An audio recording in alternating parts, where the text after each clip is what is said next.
Hey friends, if you encounter this issue where the game is stuttering and tearing on your Windows computer, then please watch this video.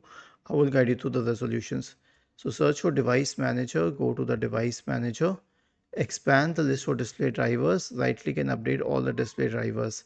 This said, you need to be sure that your system meets the game requirements. For example, I usually play Valorant, so I'll check for game requirements for Valorant. Okay, hit enter.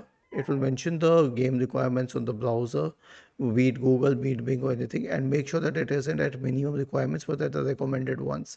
So once you're sure that your system is overdoing the recommended requirements, it should be working. And if it does not do this, I mean, if it does not meet the system requirements, then you will have to add whatever is less. Was this helpful?